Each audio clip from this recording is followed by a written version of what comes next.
Hello everyone, it's Cooper of Cooper's Mobile Mechanics, back again with hopefully this time a little bit more positive video, a bit more positive week. Last week the weather was awful and I was ill as well, it was horrible. So yeah, it's going to start fresh today. I think the man flu has left now and the weather is looking a lot drier this week. It's going to be a lot nicer. So this week should be a nice straightforward week really. Got a lot of service work to do, a lot of fairly simple jobs to do. Today I've already done a service on an Audi A4 this morning, and then I'm just going to go over and I've got some steering arms to do on the Citroen DS4, a BMW 4 Series, that's for a crankshaft pulley and a breather pipe.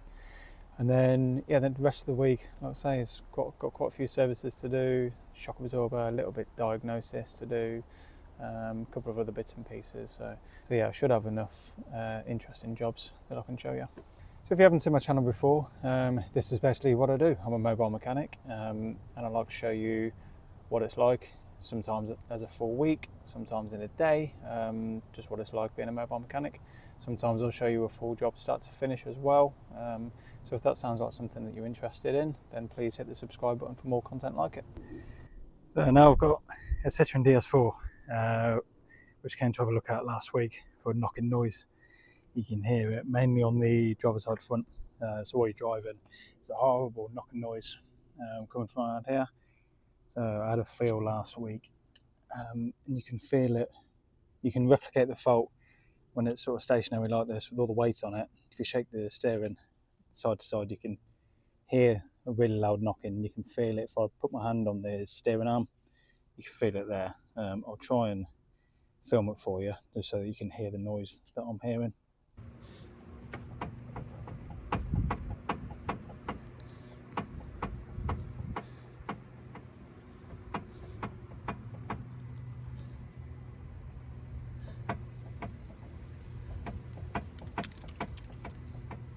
So I'm going to be replacing the inner track rod.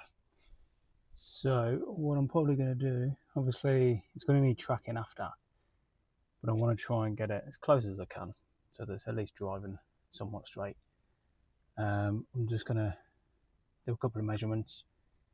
So I'll count the teeth from the end of the thread here up until the end of the nut.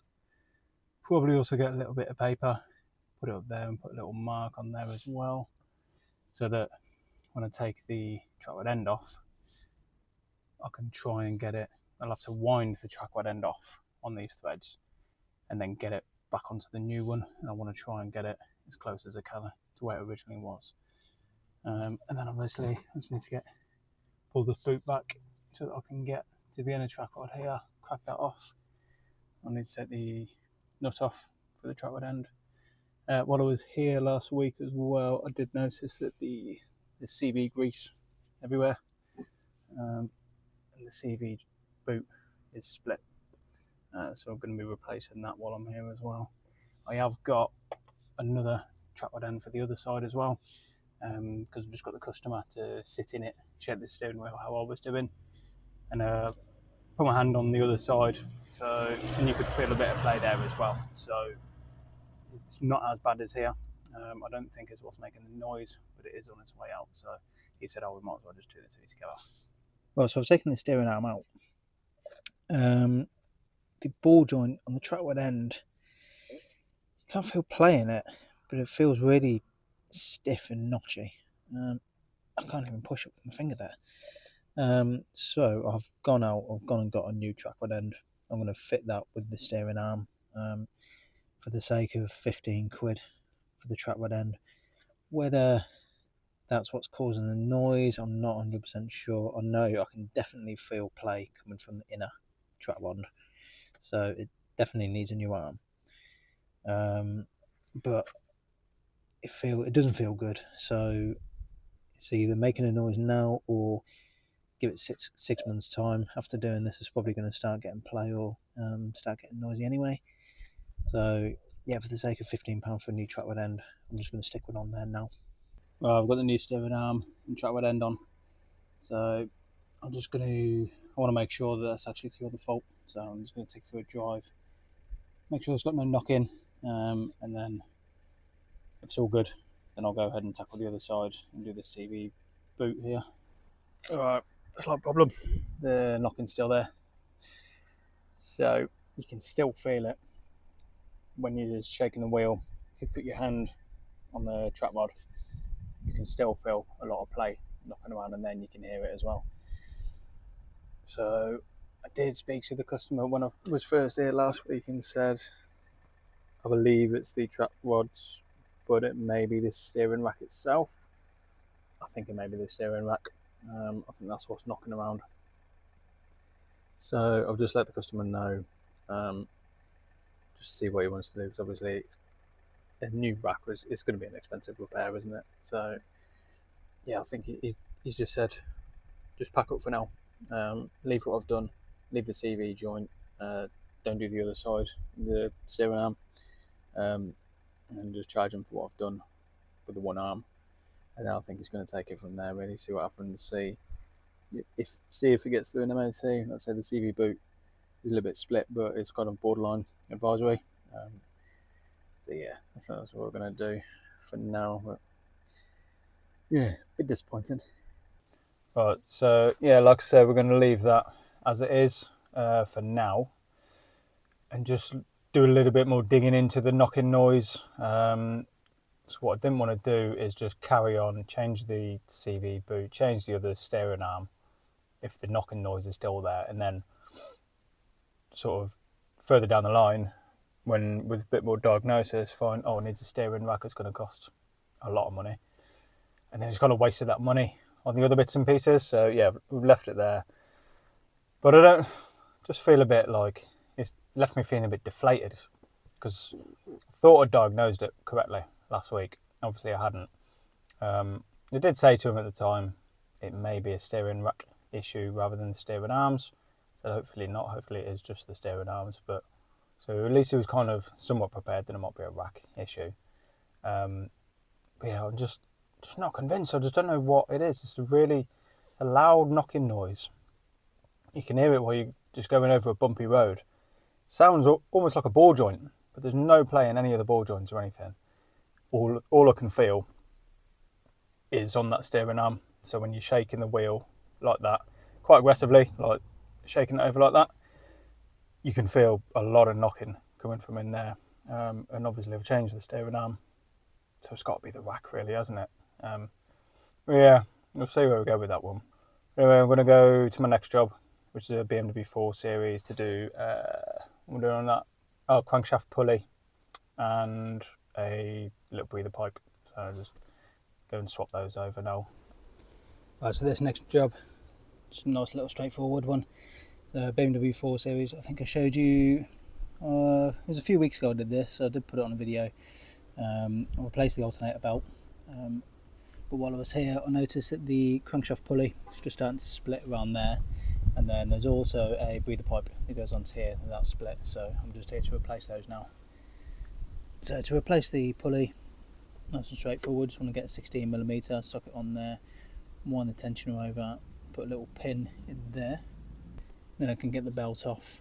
I'm not going to take the belt fully off, because I don't need to. All I need to do really for today is just get it off the crankshaft pulley, so I can just leave it like that. Just makes it a little bit easier when putting it together. Sometimes, usually what I do is draw a little picture so that I remember the route of the belt, but if I'm doing it this way, it just means I don't have to remember that, really. And down on the crankshaft pulley, I've already taken it off, it's just a little cap like that, so just pop that out, and then down there there's 4 E12 sockets to get out. These engines, they're quite nice, got a lot of room, so there's plenty of room to get your gun in and just blast them out. It's as simple as that. Swap that over. I've got new INA pulley on there now, so I just need to get the cover, get that back on, get the air filter housing back on, and replace that pipe. The new breather pipe I've got, it's a genuine one, so it sits on there and then it goes down in there basically, into the sort of intake pipe to the turbo. It's a plastic corrugated material and they just get so brittle you can probably hear it cracking as they're trying to flex it. It should be flexible, but they just get really brittle. They're so common for snapping. When you're doing the EGR cooler recall, so the EGR cooler is down here. Obviously, we used to do loads of these recalls. Got to get that pipe out of the way to do it. We used to change them all the time because they're so brittle, they just snap when you were taking them off. So the pipe, see how it's got like a little tab on there. So it goes sort of the bottom end of the pipe. So if you get that in first, and then once that's in, so you should be able to flex it around nice and easy without it cracking and snapping. Just pop that into there like that. That's everything for that job. Like I say, nice and straightforward. I'm just going to run it for a while. I've had the engine running before I built it all together. I just had the engine running, just make sure the crank pulley wasn't sort of wobbling around or anything. But I'll probably just, while I'm packing the tools away, I'll leave the engine running for a little while to make sure everything's okay. Right, Tuesday morning. The first of two what should be fairly simple jobs. Just got a couple of services today, so it's got a Land Rover this morning. It's for a service. So the oil and filter, sump plug, pollen filter and air filter. Before I forget, I'm just going to test the battery. We usually test the battery as part of the service anyway, but I noticed when I was just in there resetting the service light and checking the fault memory, things like that, so a message popped up on the dashboard a couple of times just saying that the battery is low. So I'm just going to test it. By the looks of it, it's the original battery. So yeah, I'm just going to test it and see how it's doing. So if I just go on to battery test, this is an AGM battery, and then I just need to select the power capacity of it. It's 800. So where's the end there? All the way up to 800. It's a big old thing, isn't it? And then if I press enter there, that will now test the battery. And it'll come up either saying it's a good battery, it's failed to replace it, or just to get it charged. Yeah, so it's okay at the minute. It's just saying to charge the battery. So it's got currently 12.4 volts. The health is at 36%. So I think usually when it gets sort of below 30% is when it will recommend replacing it. So I'm going to print that off to let the customer know if they've got a battery charger, they can maybe stick it on charge for a couple of hours. It might be worth getting a new battery at some point soon. It is, what are we in now? Oh, it's October. Well, it's the beginning of October now, so it's going to start getting colder soon. Obviously winter time, when it gets colder, that's when batteries start to fail. So yeah, I'll print that off and I'll just let her know that fairly soon she's going to want to get one, see what she wants to do. So I think I said before on a previous video that I've taken a little bit of a step back just from the amount of work that I'm doing, and also a little bit the type of jobs I'm doing as well. So I say it was getting to the point where I was just a little bit too busy, to be honest with you. So the whole idea for me going self-employed originally was for the flexibility. So I wanted to be able to basically work when I want, start work when I want, finish work when I want, and not just be stuck in a 9 to 5 or 8 till 5 type role, which started off really well. But sort of in the last, I don't know, the last few months or something, it got really busy and I found myself working till late every day, probably working more than I'd ever worked before being employed, which is obviously is good financially, good for the bank, but not good for your overall sort of stress levels, not good for your work-life balance, is it? So yeah, just kind of taking a bit of a step back, and I'm enjoying it again more. Not that I wasn't completely enjoying it before, but I wasn't enjoying it as much as I was. So yeah, and then like I say, also just the type of jobs as well. So this week I've got just nice simple servicing to do mainly, which is nice for me. Whether it works out well for a sort of a YouTube video standpoint, whether it makes interesting content, I don't know, we'll find out, but yeah, for me, I'm enjoying it a bit more.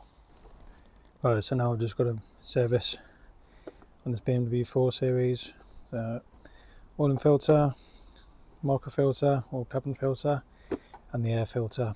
Not doing the fuel filter today because we actually did that about 6 months ago. Replaced, what did I do?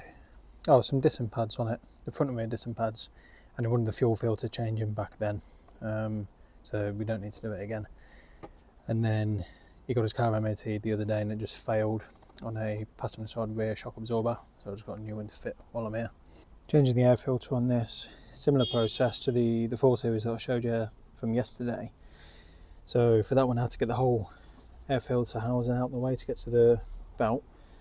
So rather than disconnecting them down here, I'm going to be taking off, there's some clips here, 4 of them, there and there.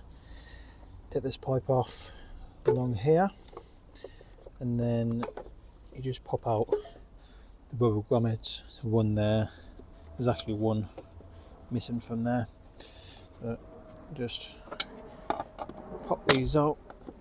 Just get a little screwdriver in there to pop those out, and then once you've pulled this up out of the way, then that'll give you enough room. You can kind of lift it up there, get the air filter out. That's a very dirty filter. Good job of replacing that today. So I'm just going to get these out of the way, like I say, lift it, just blow out all the leaves and everything that's gathered up in there, get those all blown out before I put the new filter in. BMWs are alright to service because you get a nice little access flap there for the sump plug. The under trays on these, massive, loads of 8mm, so if you've got any work where you need to take this off, they can be a real pain, but surface wise, I actually had the thought to put a little flap on there for you. Just cracked off the oil filter just to allow more oil to drain down to the bottom. While that's all draining, I'm just going to carry out a full inspection of the car. Let's say the car got MOT'd a couple of days ago, so in theory I shouldn't really find anything else, but I'm also going to carry out a full inspection anyway. So the only thing I'm going to disagree with the MOT tester is you got an advisory on play on the driver's side steering arm. He's put it down as track rod end, but when you feel it, there's no play in the ball joint. You can feel it all in here. Now with these BMWs, there is a very common fault with the steering rack itself. There's some bushes, so where the steering column goes down, the bottom of it, there's a little round bush, and they wear, and there's a repair kit you can get for it. And to me, that's exactly what this feels like, which isn't really, it's not the fault of the MOT tester, because to be honest, I only know that because I worked at BMW and we did so many of them. You just tend to know it's a common fault. If you've never worked on them before, or you're not used to it, you wouldn't know that, and you would put it down as in it. Well, you put it down as an inner track rod. Here's put a track rod end. You can be fooled into thinking it's the inner track rod, but yeah, there's a repair kit. I think the genuine kit is about £90 or something. Not a big job to do. It's not a very expensive job, to be fair. So yeah, I'll just recommend, I'll put that down, recommend that. He said about some wear in the bushes, which they're very common as well. The brake reaction arms, they tend to wear in there. Sometimes you get a bit of squeaking, can get a bit of knocking. If they're really bad, you can get a lot of play, so when you brake, you'll see the wheel move backwards and forwards. That's because there's a lot of play in this bush. But other than that, overall, car's in good condition, to be fair. It's been well looked after. Rear shock absorber on this is pretty simple.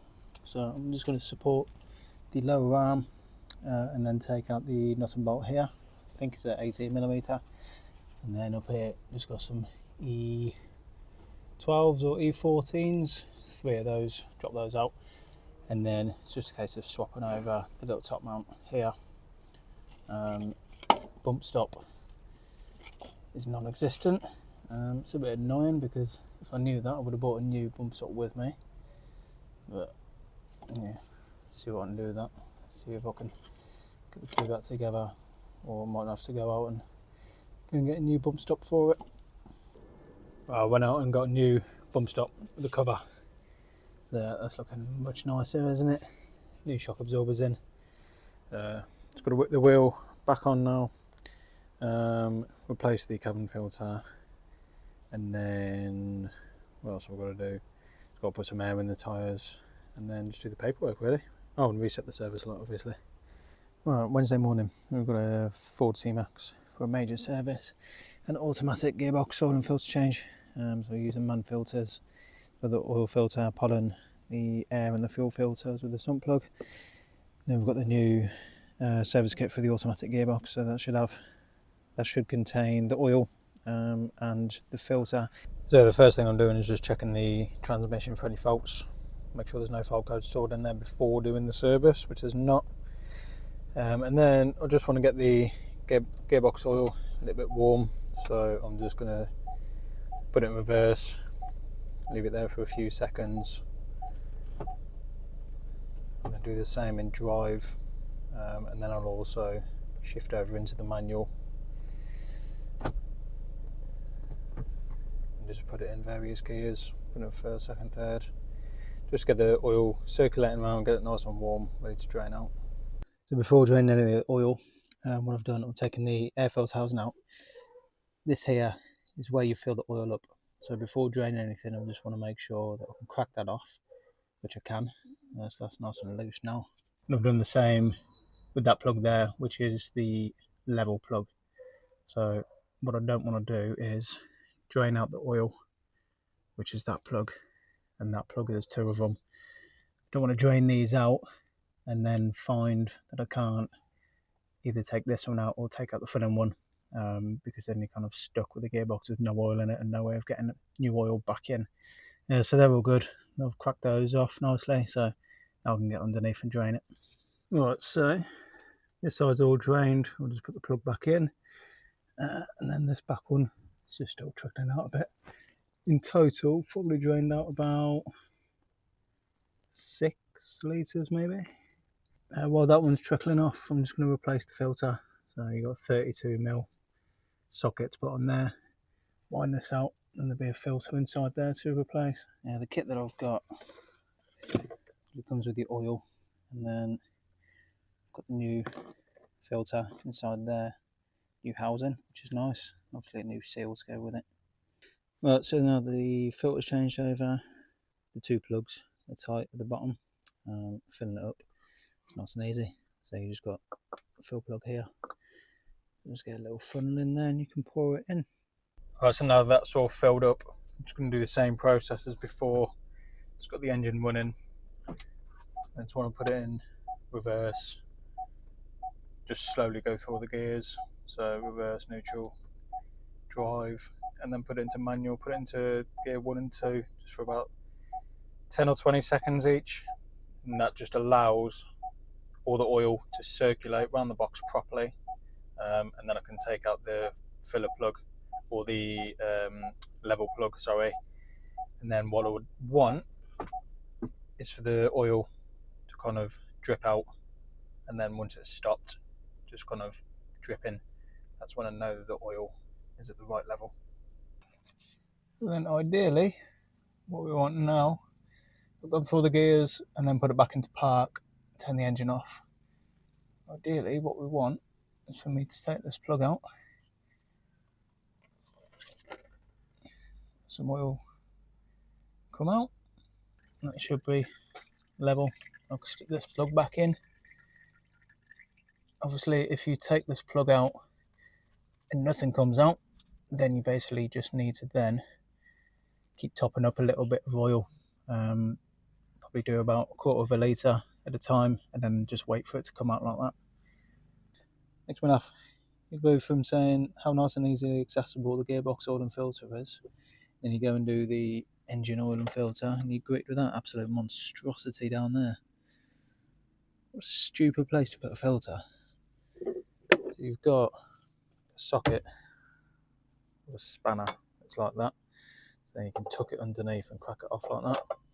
First time I ever did one, I didn't have that. So I struggled like anything. I had to get the throttle body and everything out of the way and try and squeeze it out. It was a horrible job. What a stupid place to put a filter. They could have put it anywhere on the engine and it would have been fine. But that is ridiculous. So the service and everything's all done now. So I'm just going to take for a little drive, make sure it goes into gear nicely, goes in every gear in reverse, and then check the fault memory after again, just make sure there's no faults have come back. But yeah, everything should be fine. Everything went smoothly. Right, so it is Thursday morning. A bit of diagnosis on the BMW 5 Series. It's got a coolant leak, so he's having to top it up every couple of days.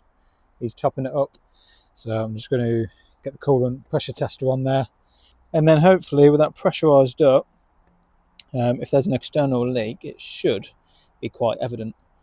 These do have problems with the EGR coolers internally leaking, but there is a recall for those, and it looks like this has already been done anyway. Externally, usually, to be fair, you've got a oil cooler that's on the oil filter housing. They tend to leak. You've got a connector where this pipe goes onto here. There's a connector that goes into the side there. They're quite common for leaking as well. So yeah, hopefully it'll be nice and easy to try and find. Right, so hopefully you can see there. See it dripping, look. So that's the pipe that I was saying to goes onto here. And there's like a connector. Bolts under there. So they're really common for leaking on those. So what I'll do is going to have a look. I'll probably get a magnet under there. Not a magnet, get a mirror. Let's have a look underneath to see if it's leaking from the actual housing. See if that's cracked or if it's leaking from the connector. Maybe that the rubber seal on there was cracked or something. Definitely leaking from around there anyway. Right, so you can see when you look on the pipe here, if I'll just get this little pick, see how it's gathering up water around here. It's quite hard to see because it's right up close to the oil filter housing. It's definitely wet here. If I get that and just very gently, I don't know if it'll pick it up on the camera, but it's really weak. Sort of around here, the plastic just feels really weak, like it's gotten really hot and it's starting to warp. Like if I push on here, it's solid, but around here it's not really something I can pick up on the camera, but it's more about feel. It just feels soft. So yeah, I suspect that's cracked.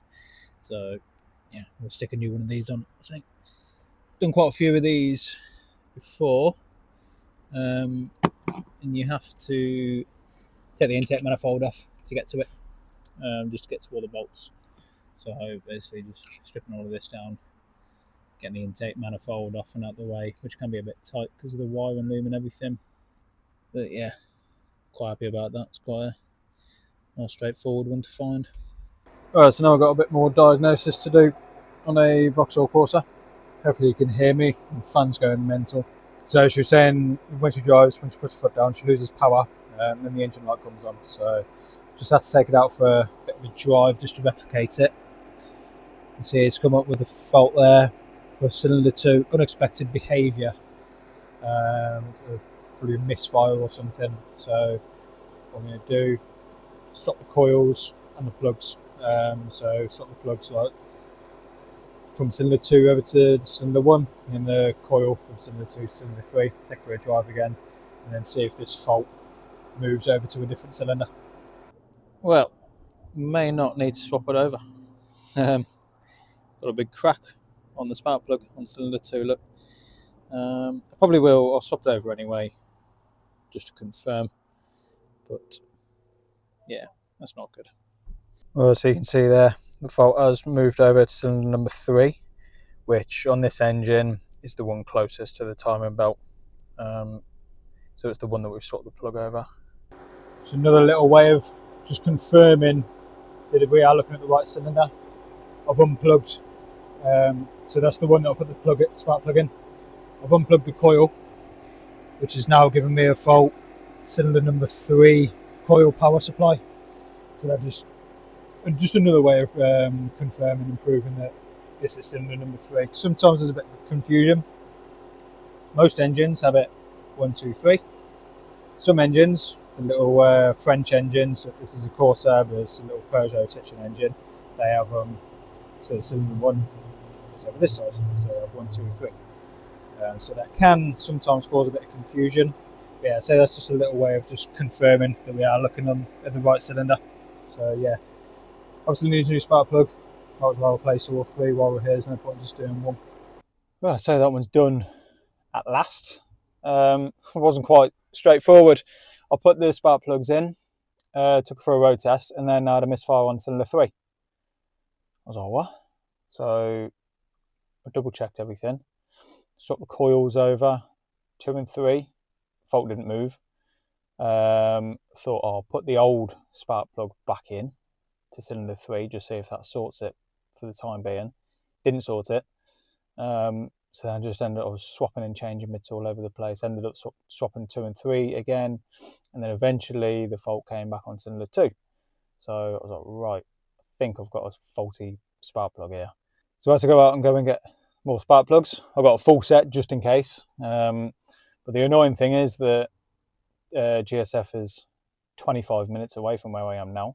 So I had to drive 25 minutes, go and get spark plugs, drive 25 minutes back, put that in, but it's all good now. So yeah, it's a bit annoying. I was supposed to be home by about 5:30. Well, me and the wife were supposed to be going out at 5:30, and it's now 5:45. So yeah, it looks like we're not going out tonight. Yeah, I've not really enjoyed today too much, to be fair.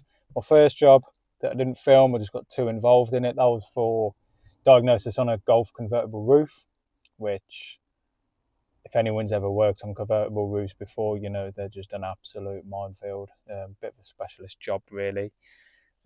Spent a bit of time on it and sort of got a bit confused. Not confused, but I'm not 100% sure what the fault is. So it's got faults for the micro switch, which lets it know when it's closed and when it's open and things like that. But the car's sat for about 4 years. It smells damp in there, and also the boot sometimes intermittently isn't working, sometimes not getting the power to the actual latch. So I think and the radio also hasn't got any power going to it. So part of me is thinking maybe it's a control unit fault. Maybe it's got water ingress in there, or it could just be coincidental. Maybe it is the micro switch for the roof, and then the boot latch is just something else. It's just unrelated. But yeah, it's one of those where I booked out a certain amount of time for it this morning, got to the end of it, I'd done a service on it, and then I spent a couple of hours on the diagnosis, and then I was like, I'm going to be running late for my other jobs, which were booked in for a certain time. So it's not like I could really spend all day looking at it. So yeah, I've had to leave that for the time being. I did say it might be worth just finding if there's anyone who is like a roof specialist, because when I was working at Volkswagen, there was a specialist course that you had to go on to actually learn about how the roofs work in order to diagnose them, or can go back and spend more time having a look at it. Then the second job, that 5 Series, a nice, quick and easy diagnosis, and then this one's just sort of kicked my ass a little bit. So yeah, it's not been the best of days, but it's Friday tomorrow, so hopefully it'll just be straightforward. All right, Friday morning. Just got this Ibiza new service. It's the oil and filter and the brake fluid change. So in the minute, I'm doing as usual, because you want to bleed the rears first. I'm just doing that before changing the oil. So I'm currently just doing this passenger side rear now. Then I'll do the driver side rear, and then once I'm done here, I'll jack the front up, drain the oil while doing the front. I'll be interested to see what the brake fluid looks like. It's looking quite dark there.